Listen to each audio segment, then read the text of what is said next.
I am Sergeant Tilly Taylor, 32 years old, a paratrooper with the 82nd Airborne.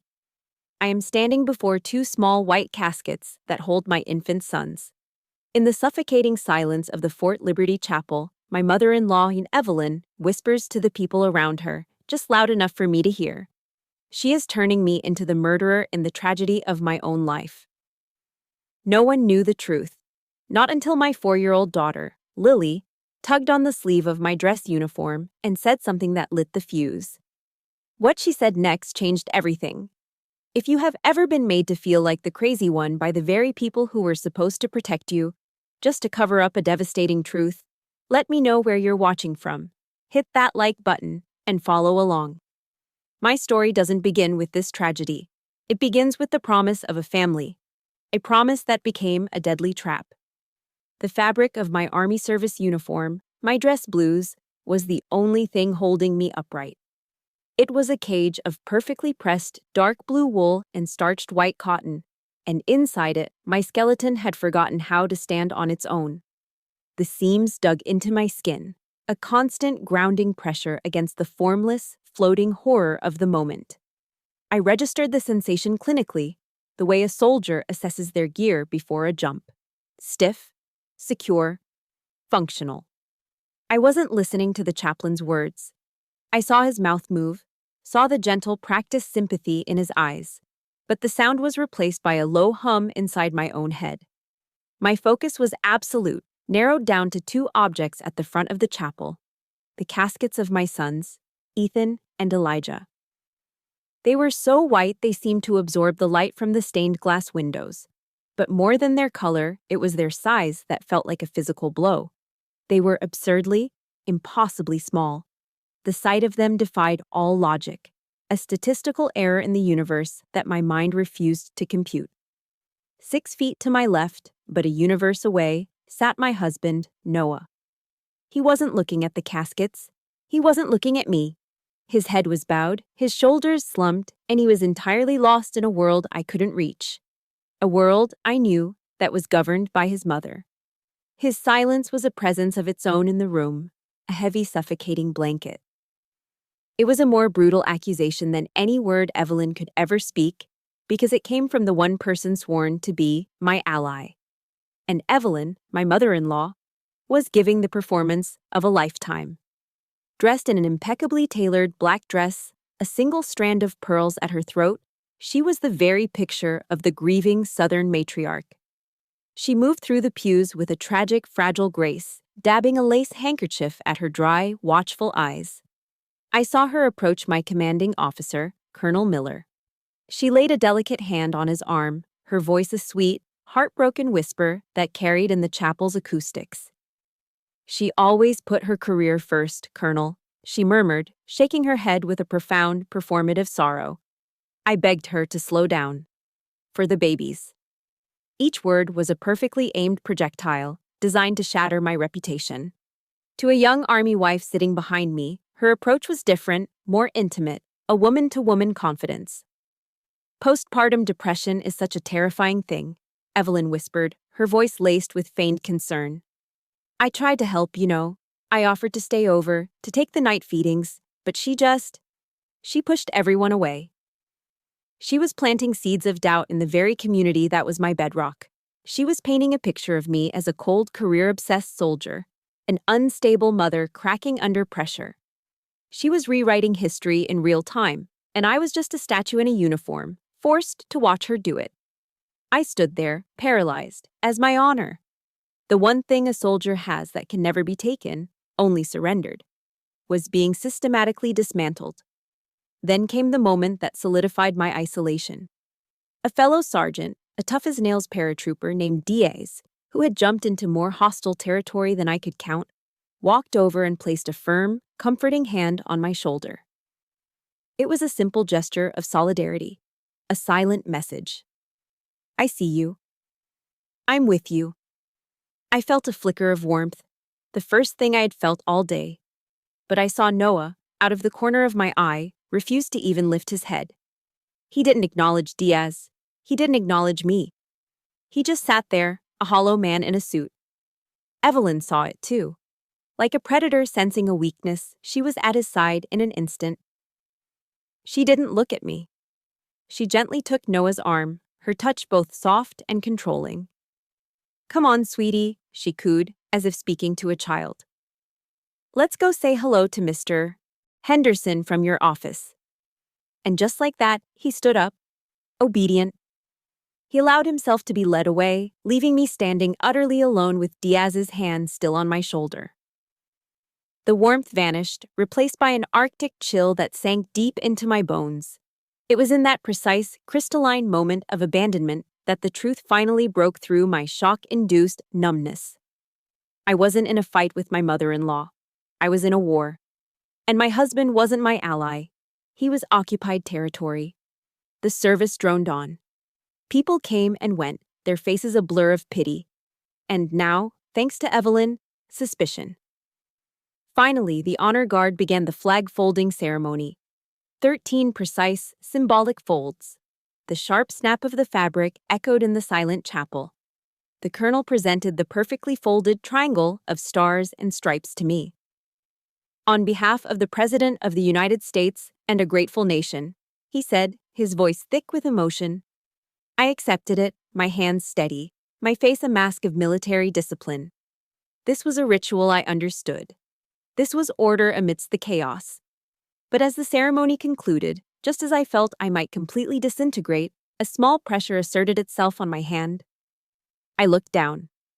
My 4-year-old daughter, Lily, who had been preternaturally quiet the entire time, was looking up at me. Her little fingers squeezed mine. In her wide, clear blue eyes, there was no confusion, no fear.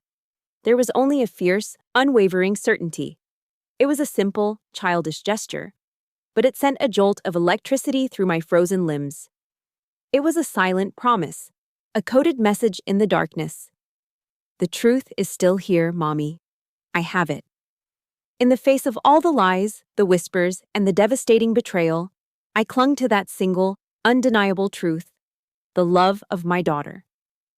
As I held her hand, the cloying scent of the funeral lilies in the chapel suddenly seemed to change, to sweeten, to thicken into something else. The image of Evelyn's perfectly composed, grieving face blurred and dissolved, replaced by another memory, another face, another smile from what felt like a lifetime ago. A welcoming smile, just as sweet, just as perfect, and just as false. That smile. The one I saw in the chapel, stretched across Evelyn's face like a mask of grief. It wasn't the first time I'd seen it. Years ago, that same smile had promised me everything I'd ever wanted. A world away from the sterile silence of the funeral home. It had promised me a family. Before Noah, my life had been a series of temporary addresses, a collection of bedrooms in other people's houses. Growing up in the North Carolina foster care system teaches you to be self-reliant. It teaches you to be strong, but it never teaches you what it feels like to belong. The Army gave me a purpose and a uniform, a brotherhood of sorts, but it was still a life packed in a duffel bag, always ready for the next deployment, the next move. Then I met Noah Richardson at an off-base fundraiser. He wasn't a soldier. He was a civil engineer who spoke with a quiet passion about blueprints and load-bearing walls, about building things that were meant to last. He talked about foundations, about structures that could withstand a storm. To a woman whose entire life felt transient, his words were a language of permanence I desperately wanted to learn. What truly captured me were his stories about home. He described a sprawling, noisy family of Sunday dinners where roast chicken filled a generational home. He spoke of holidays with cousins swarming the yard and a mother who was the center of their universe. He painted a picture, and I, a girl who ate most meals under the hum of fluorescent lights in a group home, fell in love with the canvas. I fell in love with the idea of being part of that picture, of finally having roots so deep they could never be pulled up again. I didn't just fall for the man, I fell for his entire world. My first visit to that world was a drive into Haymount, the old money heart of Fayetteville. Grand brick houses sat under ancient oaks draped in Spanish moss, a neighborhood that whispered of history. Evelyn Richardson's house was the grandest of them all. She met me at the door, her smile as bright and flawless as the pearls she wore. Tilly, we are so thrilled to finally meet you, honey, she said, pulling me into a hug that smelled of Chanel number 5. I made a pound cake, just for you. It's my mother's recipe. Inside, the house was immaculate with dark wood and polished silver. The pound cake sat on the table, a perfect golden ring on a crystal platter, straight from a magazine. For a moment, I let myself believe this could be my life. This warmth, this elegance, this belonging. Then, as she served the cake, the real welcome began. "So, the 82nd Airborne," she said, her voice dripping with sweet admiration. "That must be so difficult, all that jumping out of planes." She paused, placing a delicate slice on Noah's plate. "My Noah, he needs a lot of looking after. He's always been sensitive. A wife really ought to be at home, to tend to the hearth." The words were wrapped in the prettiest southern drawl, but the message inside was hard and bitter. My career wasn't an accomplishment, it was an obstacle. My strength wasn't an asset, it was a threat to her son's comfort. The buttery pound cake suddenly tasted like ash. I looked at Noah, expecting him to defend me. He just smiled, forked a large piece of cake into his mouth, and said, "Mom's the best baker in Fayetteville." The red flags were there, waving in plain sight, but I was colorblind with hope. A few months later, after we were engaged, the subtle campaign of colonization began. My apartment was a small 2-bedroom near the base. It wasn't much, but it was mine. Every piece earned, my sanctuary. I made the mistake of showing it to Evelyn. A week later, I returned from a 3-day field exercise, exhausted and grimy, to find her car in the driveway. I walked in to find Evelyn and Noah in my kitchen, surrounded by boxes. My pots and pans were stacked, my utensil drawer empty. "We're just helping you get organized, sweetie," Evelyn chirped, wiping her hands on an apron she'd brought. She pointed to new shelves on the wall. "See? A much more efficient use of space. It'll make cooking for Noah so much easier for you." My entire kitchen had been rearranged. Her system had replaced mine. I felt a hot surge of anger, a feeling of being violated. "Evelyn," I started, trying to keep my voice even. "I liked the way it was. This is my kitchen." Noah immediately stepped in, putting an arm around my shoulder, playing the peacemaker. "Hey, take it easy," he said softly, his voice meant to soothe. "Mom was just trying to help. You're overreacting." "You're overreacting." The words hit me harder than any physical blow. It was the first time my reality had been flatly denied by the man I loved. My feelings weren't valid, they were an overreaction. My personal space wasn't sacred, it was subject to his mother's approval. In that moment, watching him stand beside her, a united front against me in my own home, the first deep crack appeared in the foundation I thought we were building. My throat tightened. I, a paratrooper trained to command respect, had been dismissed like a hysterical child. And I let it happen. I swallowed my anger and said nothing more. My best friend in the unit, Maria, saw right through it. We were cleaning our rifles in the armory a few days later when I told her what happened. She stopped, looked me dead in the eye, her expression hard. "She's training you, Taylor," she said, her voice low and serious. "That's a classic psychological warfare tactic. Invade and occupy. She's teaching you how to surrender without a fight. Don't you dare let her win." I laughed it off. I told her she was being too dramatic, that she didn't understand Southern mothers. But her words stuck with me, a cold little knot in my stomach. I ignored them. I chose to believe in the dream, in the Sunday dinners and the family photos on the wall. I believed my love for Noah was strong enough to build a bridge over any troubled water. I was a fool. I wasn't building a bridge. I was marching willingly into a guerrilla war in a hostile territory with no training, no allies, and no understanding of the enemy. Ignoring Maria's warning was the biggest tactical error of my life. I had walked into my marriage believing it would be a sanctuary, a fortified position against the world. Instead, it became a territory under constant low-grade siege, and the invading force wore my mother-in-law's smiling face. My life fell into a predictable, soul-crushing rhythm. I'd leave for a few days of field training, sleeping in the dirt, running miles with a full pack, feeling competent and in control. And I would return to a home that had been subtly Evelynized. New floral curtains in the living room. The couch angled differently. A framed picture of Noah as a child suddenly appearing on the mantelpiece. She was always there when I got back. A pitcher of sweet tea on the counter and a deceptively warm smile on her face. "I just came by to make sure Noah was all right while you were gone, dear," she'd say, never admitting she was occupying my space, always positioning herself as the selfless helper. The insidious part was how Noah enabled it. He'd wrap an arm around me, kiss my forehead, and say, "It's so great having Mom here when you're away. I don't get lonely." He meant it as a compliment to her, but it felt like a knife twisting in my gut. Each time he said it, the unspoken message was clear. My presence was not essential. My absence was an inconvenience easily filled by his mother. When I found out I was pregnant with Lily, Evelyn's quiet incursions escalated into a full-scale invasion. "A soldier can't possibly raise a baby all on her own," she announced to the family during one of those Sunday dinners I once dreamed of. "I'll find a place closer by, to help out." It wasn't an offer, it was a declaration of intent. And she did, moving into a condo just 10 minutes away. The day we brought Lily home from Womack Army Medical Center, Evelyn was already there, waiting. She had effectively taken command of my home. And from that moment on, she began a relentless campaign to strip me of my role as a mother. She criticized the way I breastfed. "Are you sure she's getting enough? She seems fussy." She hovered over me when I changed a diaper. "You need to be more careful around her navel, Tilly." She used my identity as a soldier, the very thing I was proud of, as a weapon against me. "The way you soothe her is as rigid as training a recruit," she'd say with a condescending little laugh.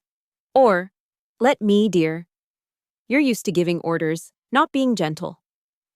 The breaking point, the moment that burned itself into my memory, came on a sweltering North Carolina night. Lily was only a few weeks old, colicky and crying inconsolably. I had been walking her, rocking her, singing to her for hours. I was exhausted, my uniform from the day still on, my hair a mess, my body aching. But she was my daughter, and I would have walked to the ends of the earth for her. Finally, her cries began to soften into whimpers. I was humming a lullaby, my cheek pressed against her warm, downy head, feeling that primal connection, that fierce, all-consuming love. Suddenly, my bedroom door opened. Evelyn stood there, hands on her hips, her face a mask of disapproval. "You don't know how to be a mother," she said, her voice cold and sharp. Before I could even process the words, she strode over, plucked Lily from my arms, and cradled her expertly. "Let me," she commanded. "You go rest." My arms felt empty, cold. I looked past her, my eyes pleading with my husband, who was standing right behind her in the doorway. I was waiting for him to step in, to defend me, to tell his mother she had crossed a line that should never be crossed. And Noah? He just nodded. If you've ever had a mother-in-law, or even your own mother, undermine you and tell you that you're doing it wrong with your own child, support me with a like and comment with a simple, "I understand," below. You have no idea how much it means to not feel alone. Her control extended to the one thing that was supposed to bring comfort: food. Evelyn was a master of Southern cuisine, and she wielded her cast-iron skillet like a weapon. When I was struggling to lose the baby weight, my kitchen would be filled with the irresistible smells of her fried chicken, buttermilk biscuits, and creamy mac and cheese, all of Noah's favorites. "You need to eat up, honey," she'd say to me, piling my plate high. "You're too thin to have good milk for the baby." It was an order disguised as care. But then, I'd overhear her talking to Noah in the other room, her voice a conspiratorial whisper. "She's really letting herself go, isn't she? It must be the stress of her job." She had engineered a perfect no-win scenario. If I didn't eat her food, I was a bad mother neglecting my child's nutrition. If I did eat it, I was a slob who no longer cared about her appearance. Every meal became a test, another opportunity for me to fail. The final thread of my hope snapped one evening after a particularly grueling week. Lily was asleep. Evelyn had finally gone home. The house was quiet. I found Noah in the living room, reading a book. The dam of my exhaustion and suppressed rage finally broke. Tears streamed down my face as I sank onto the floor in front of him. "I can't do this anymore, Noah," I choked out, the words raw and desperate. "I can't. Your mother is taking everything from me. She's taking our daughter." He put his book down and knelt in front of me, pulling me into an embrace. For a fleeting second, I felt a surge of hope. He held me, stroked my hair. But then he spoke, and his words extinguished that hope forever. "You're just tired, honey," he said, his voice calm and patronizing. "You know how stressful your job is. You're not used to asking for help. Mom is just trying to carry some of the load for you. Honestly, Tilly, you should be grateful to her." Grateful? He wanted me to be grateful. In that moment, looking into the eyes of the man I'd promised my life to, I finally understood. I didn't have a husband. I had my mother-in-law's oldest son living in my house, and in their war, I was the enemy. How do you continue a war when your only ally has already surrendered? For months after that night, I operated on a kind of numb autopilot. I performed my duties at the base, I cared for Lily, I coexisted with the man who shared my bed but not my reality. A fragile, bitter truce settled over our home. Then I found out I was pregnant, with twins. For a single fleeting moment, the news felt like a miracle. A chance to reset, a reason for Noah to finally step up and become a true partner, a father who would protect his new family. It was a foolish, desperate hope. When we told Evelyn, her face wasn't one of joy. I watched her eyes, trained as a soldier to read micro-expressions, and I saw something else entirely. The cold, calculating glimmer of a strategist who had just been handed the perfect opportunity. "Oh my lord," she gasped, clutching Noah's hand dramatically. "Twins! Tilly, you poor thing. A soldier can't possibly manage 2 newborns and a toddler. I'm moving in." It wasn't a question. Noah didn't look at me. He didn't ask what I wanted. He just turned to me, his face a mixture of relief and resolve, and delivered the verdict. "It's the best thing for all of us," he said. The walls I felt closing in before now seemed to solidify into a prison cell. I was no longer just a soldier in a hostile territory. I was a prisoner of war in my own home. Ethan and Elijah were born 6 weeks premature, tiny and fragile, their skin almost translucent. They were fighters, the doctors said. But they needed quiet, rest. Evelyn used their fragility to seize complete control. She took over the night feedings. "You need to rest and recover, Tilly," she'd insist, shooing me out of the nursery. "A soldier's body needs to heal properly." But my soldier's body and my mother's intuition knew something was wrong. A deep, primal alarm bell was ringing incessantly in my gut. The boys weren't just resting, they were unnaturally still. They slept with a terrifying lethargy, a profound quietness that felt less like peace and more like absence. They rarely cried for food, their little bodies were limp, and they weren't gaining weight. I knew, with the certainty of a paratrooper checking their static line, that this was not normal. I tried to tell Noah. I cornered him in the kitchen one night, my voice a low, urgent whisper. "They're sleeping too much, Noah. It's not right." He wouldn't meet my eyes. He just kept stirring his coffee, shrugging. "They're preemies, Tilly. Preemies sleep a lot. You're just being an over-anxious mom." He dismissed my concerns the same way he dismissed everything else. My training, my instincts, my reality. None of it mattered. The horrifying truth came from the one person whose world was still simple enough to be honest. One afternoon, I was sitting on the floor with Lily, reading The Very Hungry Caterpillar. We got to the page with all the food the caterpillar eats on Saturday.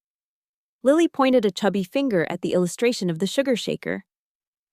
"Grandma has sugar powder like that, Mommy," she said matter-of-factly. My blood ran cold. I forced myself to keep my voice light, playful. "Oh yeah?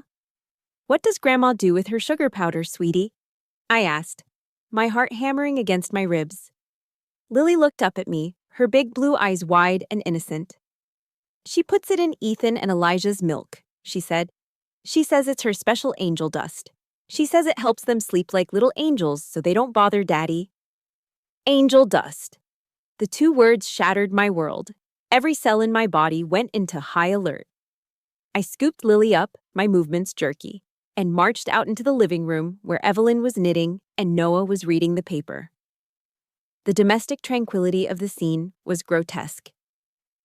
"What have you been putting in their bottles?" I demanded, my voice shaking with a rage so profound it felt like it would split me in two. Evelyn's performance was instantaneous and flawless. Her eyes welled with tears, her hand flew to her chest as if I had physically struck her. "My goodness, Tilly, what are you talking about?" she cried, her voice trembling. She turned to Noah, her face a perfect portrait of a wounded victim. "Noah, do you hear her? The poor thing is having delusions. It's the postpartum stress." I held up Lily. "Our daughter just told me. She told me you've been putting your sleeping pills in their milk." Noah stared, not at his mother, but at me. And in his eyes I saw no concern for our sons. I saw only pity and fear. Fear of me. He stood up slowly, as if approaching a wild, unpredictable animal. "Tilly," he said, his voice laced with that same patronizing calm that had destroyed me before. "You need to put Lily down. You're not well. You need to see a doctor." He called me crazy. At the exact moment I was trying to save our children's lives from his own mother, he stood there and called me insane. That was it. That was the moment every last shred of hope I had for us, for our family, disintegrated into nothing. It was the ultimate, unforgivable betrayal. My mind screamed, a silent, primal roar of a mother watching her cubs being dragged away. But on the outside, I just froze. That night, Evelyn insisted on taking the boys again. "They need a calm environment," she said, looking pointedly at me. Noah agreed. He helped her. He carried their bassinets into the guest room where she was staying. He kissed their foreheads, then closed the door, shutting me out. He left them with her. I sat on our bed all night, fully dressed, staring at the closed door of the nursery across the hall. I didn't move. I just listened to the silence, a silence that grew heavier and more absolute with every passing hour. The next morning, they never woke up. The silence in the Fort Liberty Chapel was a physical thing, a weight that pressed down on my shoulders, heavier than any rucksack. I was a statue in my dress blues again, but this time, the numbness felt different. It wasn't the hollow shock of Chapter 1. It was the dense, cold vacuum left behind by a black hole that had consumed my entire world. The two small white caskets were back in the same spot, but today they represented not just a tragedy, but a crime. My crime, according to the whispers that now followed me everywhere. Evelyn, the architect of my ruin, was preparing for her final performance. She ascended to the pulpit, a grieving grandmother in her finest black dress, clutching a lace handkerchief. The spotlight was hers, and she played her part with masterful precision. She began by sharing saccharine memories of Ethan and Elijah, memories she'd invented, painting herself as the doting, heartbroken matriarch. Then the poison began to seep out. Her tear-filled eyes scanned the crowd of uniformed soldiers and their families before landing on me. Her expression was one of profound, theatrical pity. "We cannot pretend to understand God's will," she said, her voice breaking beautifully. "But sometimes, I believe He takes His most fragile angels home to grant them peace." She paused, letting the implication hang in the air. Peace from a life that might have been filled with too much pressure, too much instability. A wave of murmurs rippled through the chapel. I could feel the shift. The looks of sympathy that had been thrown my way were now curdling into suspicion. Pity was being replaced by judgment.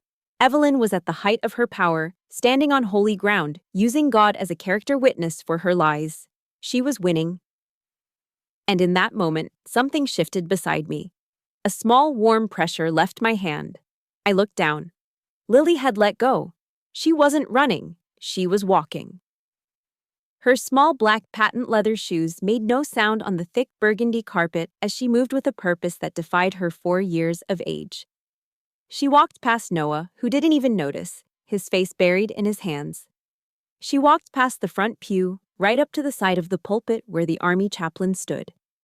The entire chapel went still, watching the tiny girl in the black dress.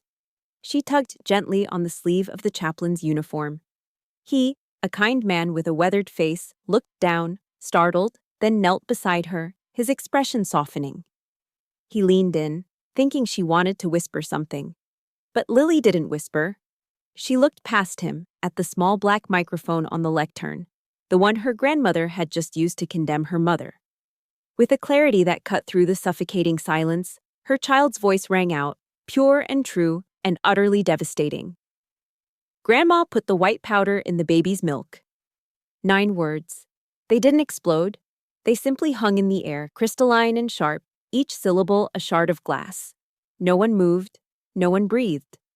Time itself seemed to stop, frozen by the terrible, simple power of the truth.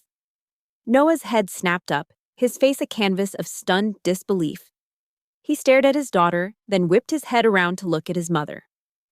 Evelyn's face, which seconds before had been a masterpiece of feigned grief, shattered.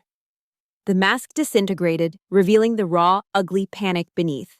Her mouth opened and closed like a fish, no sound coming out. What is she saying? She finally stammered, her voice a shrill squawk. She's just a child. She's in shock. She doesn't know what she's saying. But it was too late. The lie was broken. Across the aisle, my commanding officer, Colonel Miller, a man who had spent 30 years reading people in life and death situations, rose to his feet. He didn't shout. He didn't rush. He simply stood, his eyes as cold and hard as steel, fixed on Evelyn. He gave a short, sharp nod to the 2 military policemen, the MPs, standing guard at the chapel doors. The spell was broken. For the first time since my sons had died, the eyes that turned to me were not filled with suspicion or pity. They were filled with a dawning, horrified understanding. In that instant, surrounded by my brothers and sisters in arms, I was no longer alone. I was a soldier. And my unit was finally seeing the enemy. If you have ever waited for a moment of justice, that one single moment where the truth finally cuts through the lies, show your support with a like and comment the word justice below. Let them hear it. The 2 MPs began to walk down the center aisle, their footsteps measured, professional, and unstoppable. Evelyn saw them coming, and her composure completely dissolved. "No!" she shrieked, her voice turning wild and ugly. "It was an accident. I didn't mean to. Noah, tell them I didn't mean to." Noah was paralyzed, a statue of stone, his face slack with the horror of a man whose entire world had just been proven to be a lie.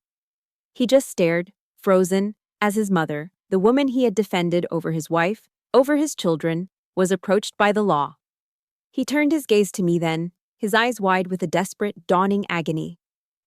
It was a silent plea for forgiveness, for understanding, for a way back. But I didn't look at him. My eyes, my entire being, were focused on only one person. I moved from my seat, walking past the chaos as if it were a distant storm.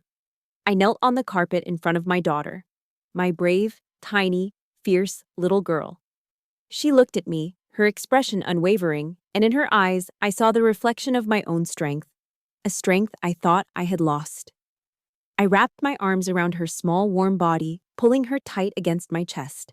And there, amidst the wreckage of my life, holding the one pure, true thing I had left, I finally allowed myself to cry.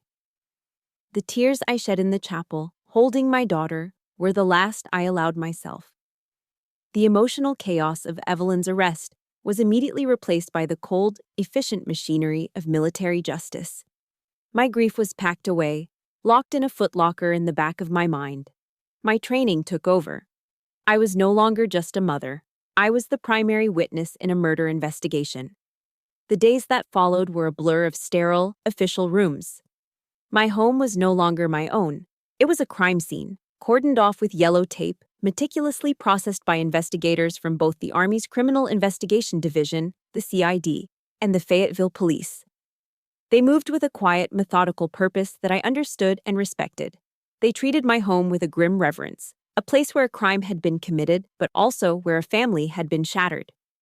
They spoke to me not as a fragile victim, but as a fellow professional, Sergeant Taylor, whose observations were critical intel.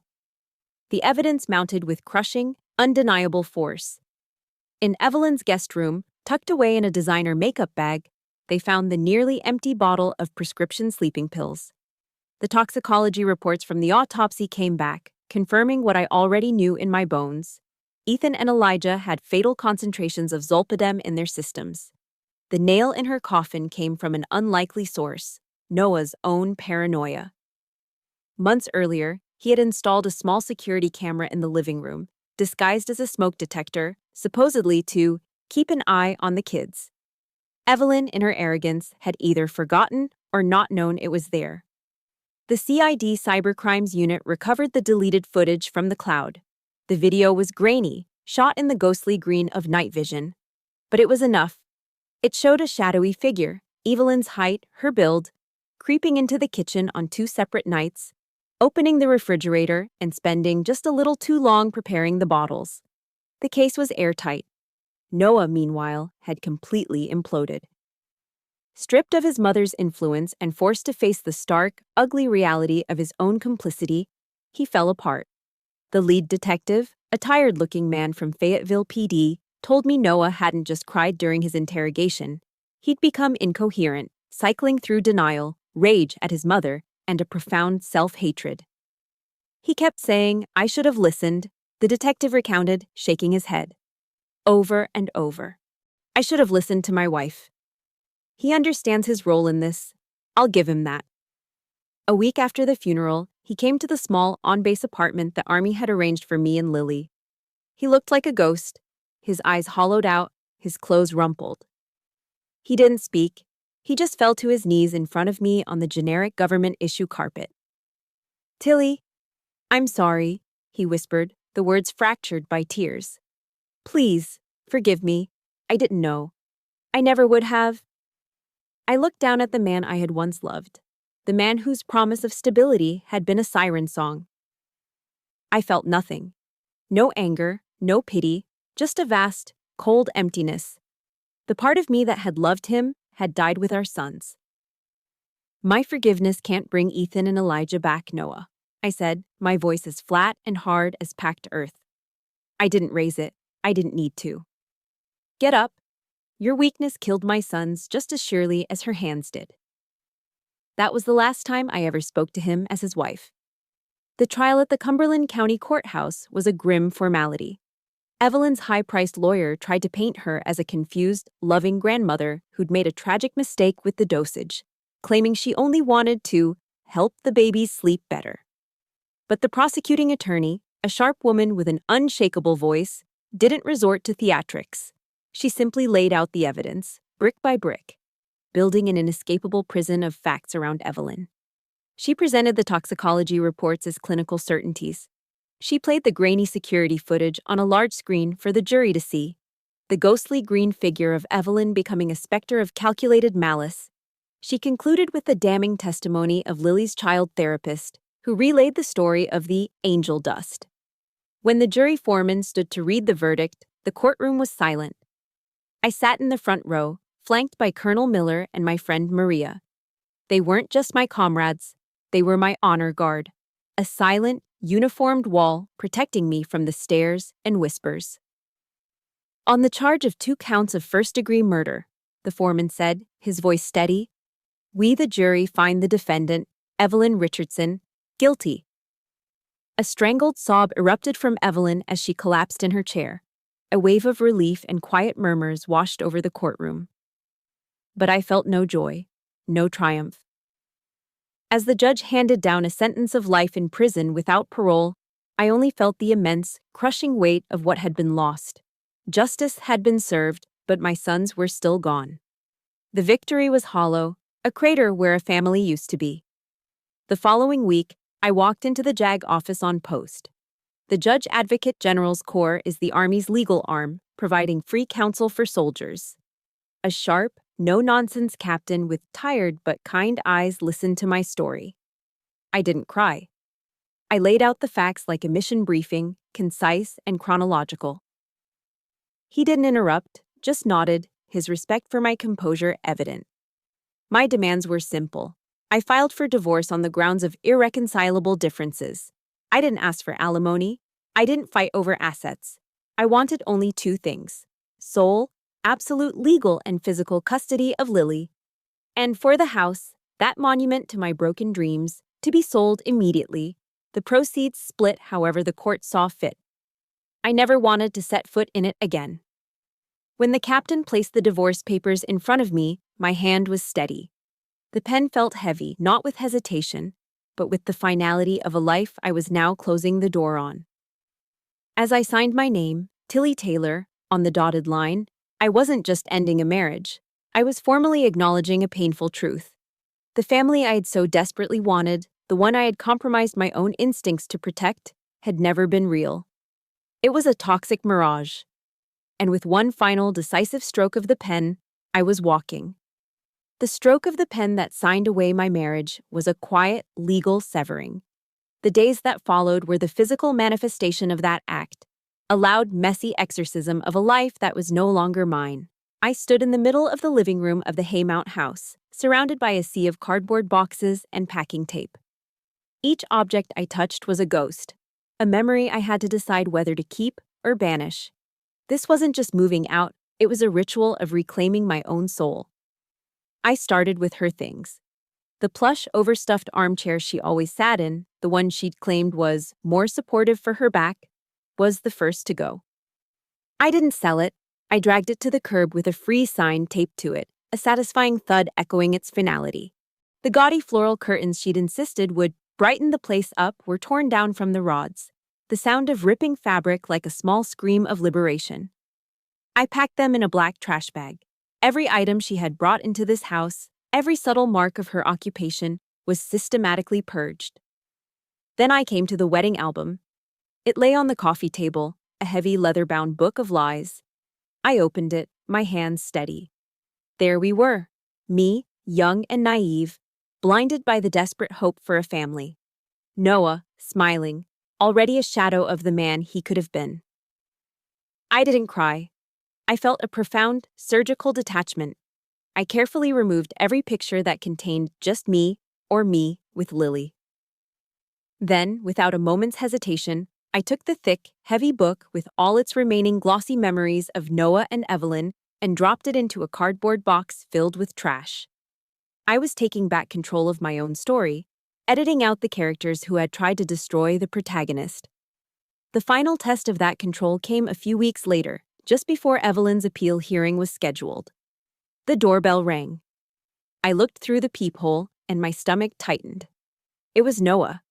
He looked 10 years older, his face gaunt, his eyes pleading. I opened the door just a crack. "Tilly, please," he began, his voice raspy. I need you to write a letter to the judge, for my mother's appeal. Just to say, she wasn't in her right mind. That she's just a sick old woman who needs help." I looked at him, really looked at him, and saw the full, pathetic scope of his weakness. Even after everything, after the truth had been laid bare in a court of law, he was still trying to find a way to recast his mother as a victim. My voice, when it came, was devoid of any emotion. It was as calm and unwavering as a drill sergeant's command. "She's not insane, Noah. She's evil. And your blindness, your desperate need to believe she was a saint, is what gave that evil its power. Don't you ever come to me for her again." I didn't wait for a response. I closed the door firmly in his face, the click of the deadbolt locking into place serving as the final, definitive punctuation mark on our shared history. It was a painful, brutal act of severance, but as I leaned against the door, I felt not triumph, but the quiet, aching relief of a wound being cauterized. In the lonely weeks that followed, the silence of the new, smaller apartment became deafening. The adrenaline of the trial was gone, replaced by a lingering exhaustion. That's when Maria, my friend from the unit, intervened. "You can't do this alone, Taylor," she said, her tone leaving no room for argument. She told me about a support group. "It's for Gold Star mothers," she explained gently. My heart recoiled. "I'm not one of them," I said quietly. "My sons didn't die in combat." Maria looked at me, her eyes filled with a fierce understanding. "You were in a war, Tilly. And you lost your children in the line of fire. You belong." I went. The meeting was in a quiet room at the community center on post. I sat in a circle with a handful of women whose faces held a familiar, profound grief. They were mothers of soldiers lost in Iraq, Afghanistan, training accidents. They didn't offer platitudes or ask invasive questions. One woman simply handed me a steaming mug of coffee. Another, seeing my hands tremble, just nodded. They talked, sharing stories not of death, but of life, of their sons' terrible jokes, their favorite foods, the way they used to leave their size 12 boots in the middle of the hallway. For the first time since the tragedy, I wasn't Sergeant Taylor, the strong one. I wasn't the victim from the headlines. I was just a mother who had lost her children, sitting with other mothers who understood that unique, permanent amputation of the soul. In their quiet, powerful presence, I was finally allowed to be weak. I had found my chosen family. That night, I started reading a book one of the mothers had mentioned, Brené Brown's Daring Greatly. I read about how vulnerability isn't weakness, and how setting boundaries is the most courageous act of self-love. The words resonated deep within me, giving a name and a framework to the battle I was fighting. Later, as I was tucking Lily into bed, her little face serious in the soft glow of her nightlight, she asked the question I had been dreading. "Mommy, are we never going to see Grandma Evelyn again?" I took a deep breath, the words from the book echoing in my mind. I smoothed her hair back from her forehead, my voice gentle but firm. "That's right, sweetie. We're not." "Why?" "Because," I said, choosing my words with care, "some people, even people in our family, aren't safe for us to be around. They hurt us. And my most important job, more important than being a soldier, is to keep you safe." I leaned down and kissed her forehead.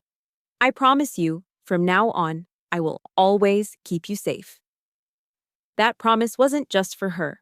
It was a vow I was making to myself.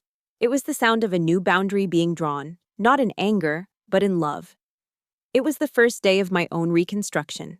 A promise to a child is a defensive line, a boundary drawn in the sand to keep the monsters out.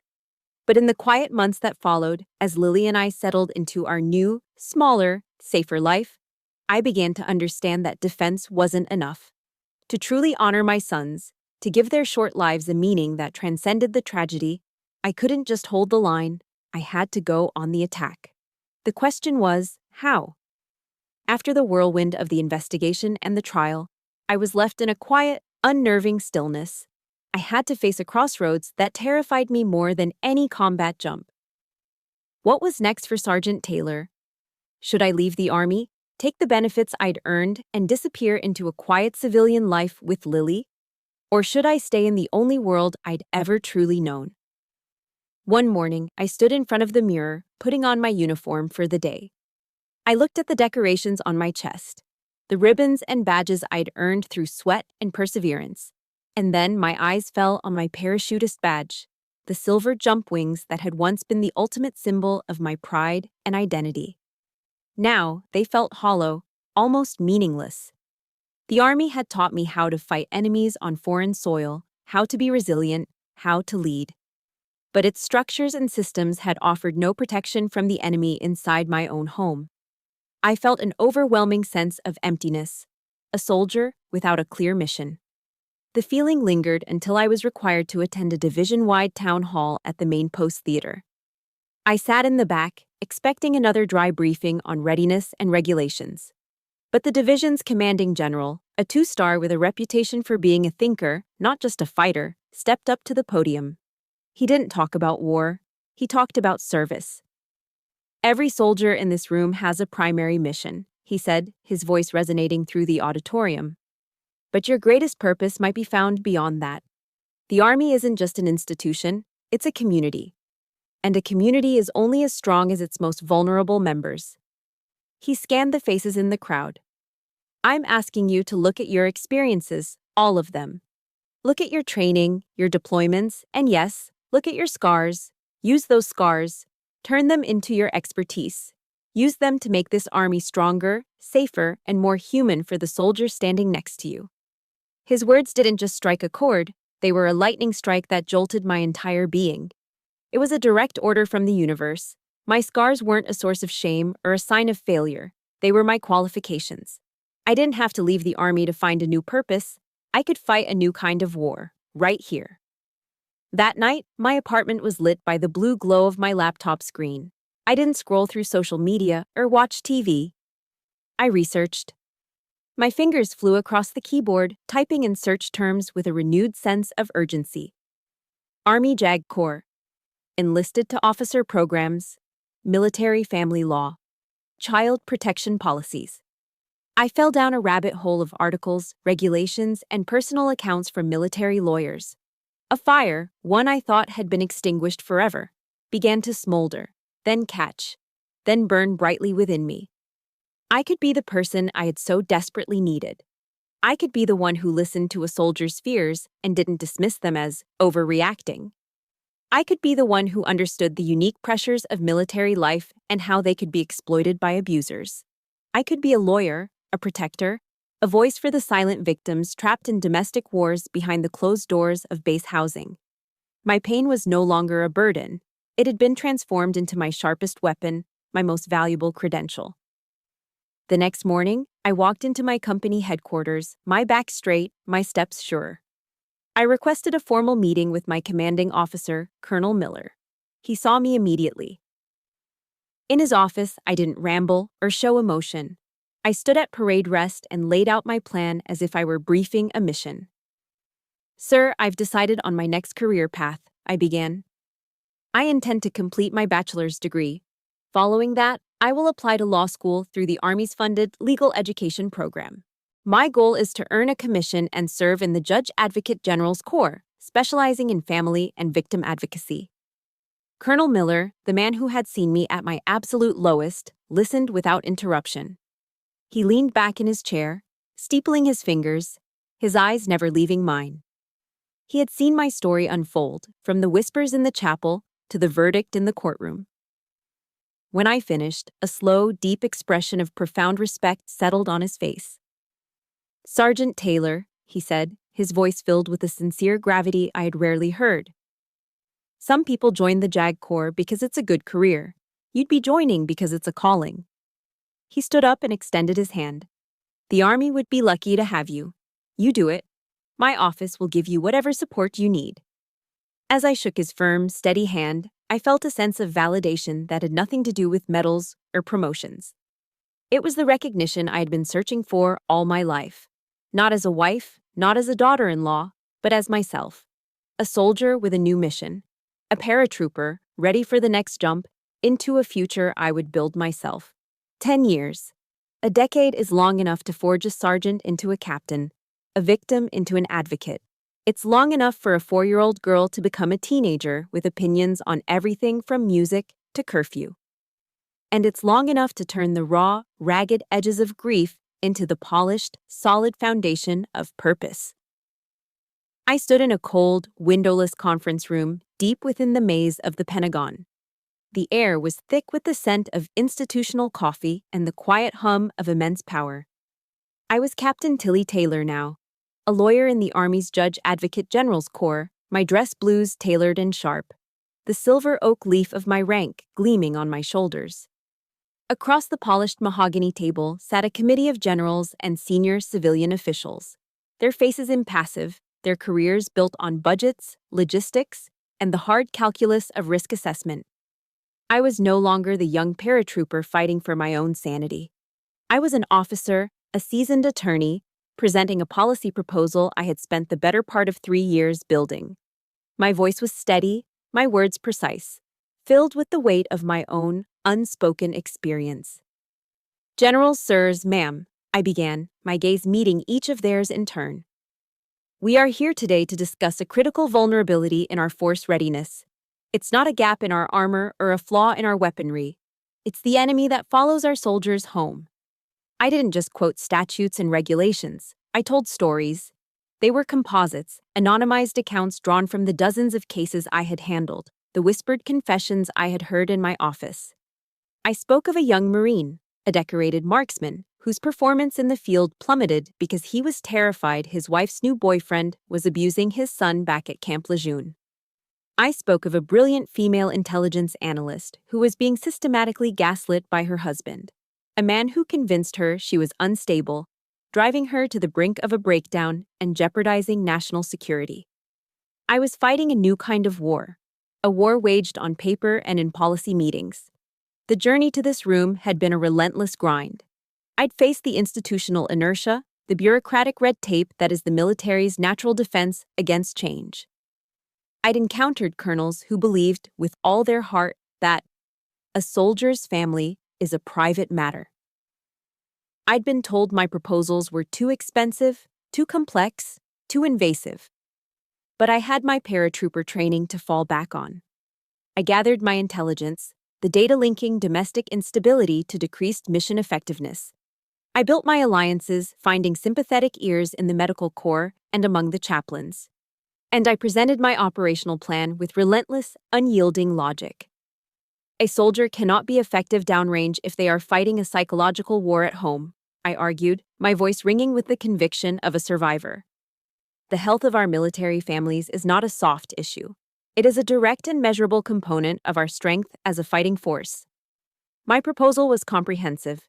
It called for mandatory, confidential mental health screenings, not just for service members, but for their spouses and dependents upon arrival at a new duty station. It established secure, anonymous reporting channels for psychological abuse and coercive control, forms of harm that leave no visible bruises. Most importantly, it mandated advanced training for family advocacy program workers and command teams to recognize the subtle, insidious signs of manipulation before they escalated into tragedy. After my presentation, the questions came, sharp and skeptical. But for every challenge, I had a data point. For every objection, I had a counter-argument. And for every dismissal of the problem, I had the unspoken story of my own 2 sons. Months passed. The proposal went through revisions, committees, and endless reviews. Finally, the day came. An official memorandum was published, announcing the approval of a new, service-wide policy. It contained everything I had fought for. The policy had a dry, official title, Department of Defense Directive 6400.09. But that's not what the soldiers called it. Within the ranks, passed along in conversations and emails, it was given another name. They called it the Ethan and Elijah Initiative. The first time I heard it, spoken by a young sergeant I was helping with a custody case, the sound hit me with the force of a physical blow. I had to excuse myself, walking into the hallway and leaning against the cold wall, my eyes shut tight. The grief was still there, a permanent resident in my soul.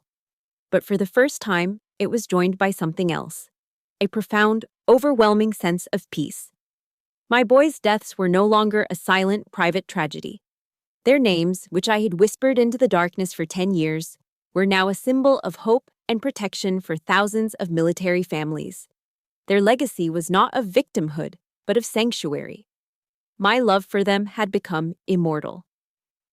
One afternoon, a letter with a prison postmark arrived at my office. I recognized Noah's handwriting instantly. My first instinct was to throw it away, unopened. But curiosity, or perhaps the need for a final, definitive closure, made me open it. He wrote that he had spent 10 years in therapy, forced to confront the man he had been. He didn't ask for my forgiveness. He said he knew he didn't deserve it. He just wanted me to know that he had followed my career from a distance. He'd read about the new policy. "What you did, Tilly," he wrote, "that initiative. It's the only good thing that came from all that horror. You built a monument to them. I just wanted to say that I'm proud of you." I read the letter once, then a second time. I felt no anger, no sadness, only a distant, quiet peace. He was a ghost from another life, a man I no longer knew. The chapter was over. I folded the letter, slid it back into the envelope, and placed it in the bottom drawer of my desk. I never answered it. The story ends, as it so often does, on a quiet Saturday morning at Fort Liberty. The North Carolina sun streams onto the porch of my new, smaller house, a place filled not with shadows, but with light and the lingering scent of fresh coffee. I sat in a simple rocking chair, my running shoes propped up on the railing, the warmth of a ceramic mug seeping into my hands. This was my peace, hard-won and fiercely protected. The sound of a very serious negotiation drifted through the screen door. "But Mom, everyone is going," Lily said, her voice laced with the dramatic flair only a 14-year-old can master.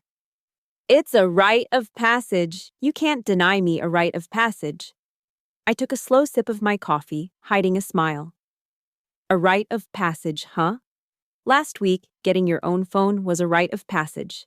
This week, it's a concert on a school night for a band whose lead singer looks like he needs a good meal and a shower. He's an artist. It's an aesthetic, she groaned. I'll do the dishes for a month. I'll walk the dog you keep saying we should get. I'll even pretend to like your boring legal dramas. It was a perfectly normal, wonderfully mundane argument. It was about trust and boundaries, about curfews, and the delicate dance of a teenager pushing for independence and a mother holding the line. And it was the most beautiful sound in the world. The sheer, precious normality of it was a luxury I would never again take for granted. You can do the dishes for a month anyway, I called back, and you can go. But your curfew is 11 o'clock sharp, and I want a text when you get there and when you're leaving. Deal? A shriek of pure joy erupted from inside, followed by the sound of her running up the stairs, presumably to coordinate outfits with her friends via 100 text messages. She had won. I smiled, leaning my head back against the chair. My gaze drifted upward, past the tall pine trees, to the vast Carolina blue sky. And there they were. High above, a flight of C-17s had just released their cargo. A constellation of green parachutes blossomed against the blue, the men and women of the 82nd Airborne beginning their descent. 10 years ago, the sight of those jump wings on my uniform felt like a mockery. Years later, looking at those same parachutes felt like looking at a ghost. But today, watching them float silently toward the earth, I felt something new. I felt a sense of belonging, of peace. A full circle.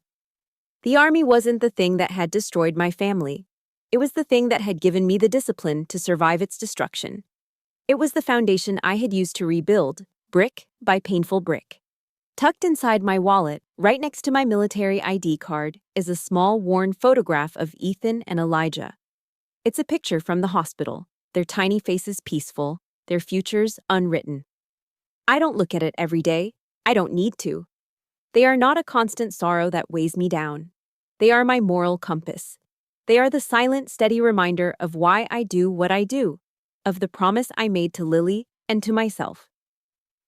Their legacy isn't just a dry policy document filed away in the Pentagon. It's in the relieved face of a young soldier I helped secure a protective order for. It's in the child who gets to sleep safely at night because we intervened. They are present in every family I help, every child I protect. I'm often asked to speak to young military families now to share my story. They ask me how I survived, how I found the strength to go on. I don't have an easy answer. I don't quote regulations or psychology textbooks. I usually end with a simple passage I found long ago from the Psalms. Weeping may endure for a night, but joy cometh in the morning. But it's not a passive hope. The morning doesn't just arrive. You have to fight your way through the darkness to get there. My name is Captain Tilly Taylor. I am a lawyer, I am a mother, and I am still a paratrooper. The scars from my past never disappeared. They didn't magically heal or fade away. Instead, they became a part of my uniform, stitched into the fabric of who I am. They are not a sign of damage. They are a map of my survival. They remind me that even when you are in a free fall, tumbling through the darkness with no ground in sight, there is always a moment of choice. A moment you have to reach out, find the handle, and pull the cord. You have to choose to open your parachute. You have to trust that the long night will end. And you have to understand that the dawn will come, because you are the one who is creating it for yourself. My story has found its dawn, but I know it's just one of many. Thank you for being a part of my journey from the darkest night to this peaceful morning. This channel exists to share stories like ours, stories of resilience, of finding strength in our scars, and of turning pain into purpose. If my voice has resonated with you, and if you believe in the power of these stories, please follow our channel so we can continue this mission together. Share this with someone who needs to hear that they are not alone. You have the power to create your own dawn.